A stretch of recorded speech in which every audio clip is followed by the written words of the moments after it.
Buenas noches, pueblo hondureño. Hoy es 15 de abril, son las 7:43 de la noche y vamos a revisar cuál es la situación de coronavirus COVID-19 en el mundo y en Honduras. Revisamos, hoy 15 de abril, el mundo ya registra más de 2 millones de personas afectadas por este virus. Más de 2.077.000, cerca de los 2.100.000 personas afectadas, de las cuales, muy lamentable, más de 134.000 han perdido la vida y más de medio millón, más de 509.000 personas afortunadamente se han recuperado. Así está el mundo hoy, 15 de abril. Vamos a hablar un poco de lo que es la cuarentena y el aislamiento social, que parece ser que es la medida más efectiva ante una enfermedad que no tiene una vacuna, que no tiene una cura específica y que parece que está en nosotros mismos la clave para poder combatirla. Vamos a ver qué es esto de la cuarentena y el aislamiento social. Está muy claro que el contagio de esta enfermedad se da de persona a persona, ya sea porque nos saludamos, entramos en contacto, porque tosemos, estornudamos y diseminamos el virus y contagiamos a otras personas. Eso no es discutible. El contacto de las personas es lo que puede transmitir la enfermedad. Y vamos a analizar algo, porque últimamente se ha hablado de lo que ha pasado en Europa. Sabemos que la enfermedad inició en China y luego en Europa hay países que se afectaron mucho, luego está ahora en el continente americano. Pero revisemos un poco lo que ha pasado en países que han sufrido un embate fuerte y muy agresivo por este virus. Miremos lo que pasó en España. Al 31 de enero del 2020, España registra los 2 primeros casos positivos, 2 personas que venían precisamente del continente asiático. Son sus 2 primeros casos positivos de COVID-19. Durante un mes no tienen muchos casos y prácticamente un mes después, el 28 de febrero, registran ya 32 personas positivas por COVID-19. Si continuamos viendo, ya para el 3 de marzo, pasa del 28 de febrero al 3 de marzo, pocos días de diferencia, de 32 a 169 personas positivas. Y aquí vamos a hacer mención de algo. Revisemos una situación. España en ese momento estaba tomando decisiones en base a lo que había visto en China. China ha reportado un poco más de 80.000 personas afectadas.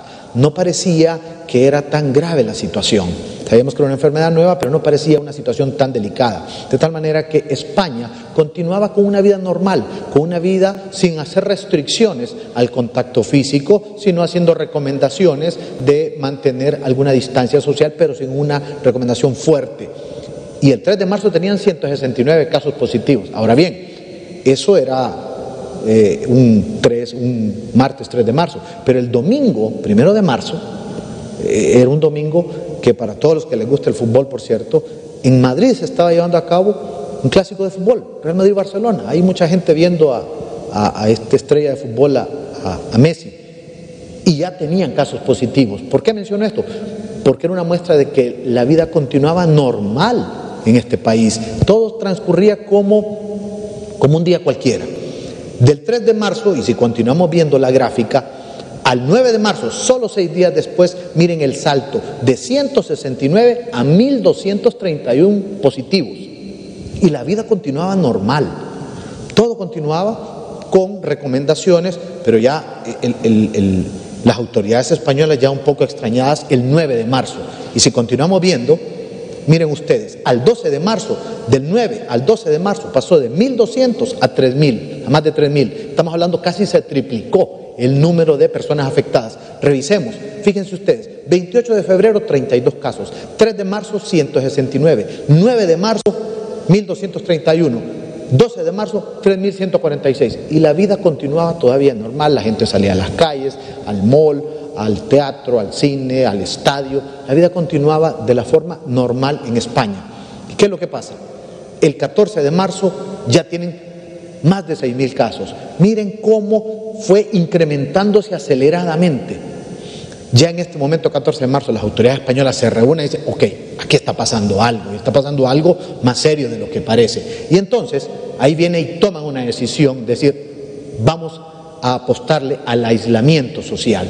Pero este aislamiento ya como una orden del gobierno español ocurre a partir del 16 de marzo, cuando ya España contaba con más de 9.000 personas afectadas.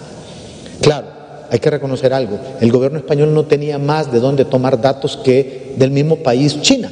Y en China no parecía que la situación había sido tan delicada y tan grave. Pero bien, eso es otro tema. La situación es que cuando España toma la decisión de una cuarentena, de un aislamiento forzoso, ya tiene cerca de los 10.000 casos. Esto fue el 16 de marzo.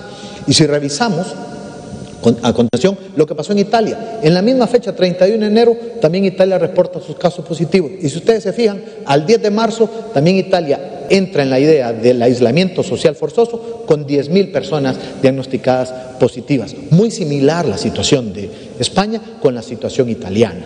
Estamos viendo que cuando ellos llegan a tomar la decisión de una cuarentena forzosa, ya tienen una enorme cantidad de casos positivos. Algunas personas ya también han fallecido. Y el otro detalle importante es que también Italia continuaba con una vida normal, así como en España los eventos, por ejemplo, los eventos sociales, los eventos deportivos continuaban siendo normales, también en Italia. Italia, que es otra nación donde hay mucho evento deportivo, continuaba pues la gente viendo a Cristiano Ronaldo practicar fútbol con su equipo. ¿Qué significa? La gente confiaba que esto era algo más leve de lo que en realidad parecía. Y ahora España hoy en día está registrando más de 180.000 casos. Hoy en día Italia está registrando casi 170.000 casos. ¿Qué significa? Si nosotros vemos un mes atrás, ellos tenían alrededor de 10.000 casos y hasta entonces iniciaron la cuarentena. Un mes después estamos hablando de una cantidad importantísima. Hoy 15 de abril, ¿qué tenemos para hoy 15 de abril? Se realizaron 44 pruebas, no son suficientes. Sabemos que necesitamos hacer más pruebas de PCR, que son las confirmatorias. Afortunadamente hay algunas noticias esperanzadoras de poder, junto con el sector privado, ampliar el número de pruebas y habilitar algunos otros laboratorios que nos permitan tener más pruebas realizadas. Lloro reporta un caso positivo más, Atlántida 2 y Cortés 4 de 44 pruebas realizadas para un total de 7 positivos más que se registran este día. En total tenemos 7 nuevos casos, 426 en total, y tenemos que anunciar el fallecimiento confirmado de 35 personas. Estos fallecimientos lamentables los confirmamos vía pruebas de PCR, vía laboratorio de virología, y un total de 9 personas recuperadas. Así está Honduras hoy, 15 de abril de 2020. Estas personas que han fallecido todas son del departamento de Cortés. Sabíamos que teníamos fallecimientos sospechosos que no habíamos anunciado, entre tanto no tuviésemos estos resultados confirmados por el laboratorio de virología. Lamentamos este tipo de situaciones que nos ocurren. Y por supuesto recomendamos siempre el uso de la mascarilla. Es importante, si usted va a salir, si va a entrar en contacto, use la mascarilla. Lo ideal, no salga. Veamos, los países que tomaron la decisión de salir tarde están teniendo más problemas. Los países que están teniendo menos casos son los que han hecho medidas de aislamiento social más tempranas. Hay otros países que han tomado esas decisiones drásticas, dolorosas, porque no es fácil estar confinado en su vivienda y no poder salir a trabajar, no poder salir a hacer una vida normal. Pero en este momento lo más importante es salvar vidas, y la mejor forma, la forma más segura es no solo las medidas de protección, sino que lo más importante es no salir de su casa. Y si continuamos, por supuesto, las recomendaciones higiénicas de lavarse las manos con abundante espuma, esto inactiva el virus e impide que pueda replicarse y pueda infectarnos. Por supuesto, no hay que automedicarse, busque la asistencia en el 911 o en la unidad de salud más cercana si presenta algún síntoma que hemos dicho siempre, fiebre, tos y sintomatología respiratoria. Y por supuesto, también es importante ingresar a la página de encuestas honduras.com, ya que en esta página usted podrá poner sus datos y podrá poner sus síntomas, y nos permitirá mapear y poder identificar qué zonas del país son las zonas donde va incrementándose esta enfermedad. Muy importante, el aislamiento social continúa siendo la mejor medida. Todo el gremio sanitario, todos los profesionales de la salud insistimos en eso. La cuarentena o el no salir, el quedarse en su casa y si sales solamente porque sea realmente necesario, es la clave para poder parar esta enfermedad. Países europeos con suficientes recursos, con una buena cantidad de hospitales, con personal entrenado, capacitado, con abundante número de personal, con abundante cantidad de recursos, se están viendo complicados porque las medidas de aislamiento las tomaron un poco tarde porque no conocían toda la magnitud de este problema. Nosotros hemos tomado esta decisión en Centroamérica y Honduras del aislamiento social de una manera anticipada, y esta puede ser la clave para salvar vidas. Es cierto, tenemos que equipar los hospitales, equipar a nuestro personal médico, equiparlo con medidas de protección, pero todo esto va a ser insuficiente si nosotros seguimos saliendo innecesariamente a la calle y aumentando el riesgo de contagiarnos nosotros y contagiar a nuestra familia. Vamos a continuar informando, vamos a continuar manteniendo informada a la población de cómo está transcurriendo esta enfermedad en Honduras y en el mundo. Tengan buenas noches.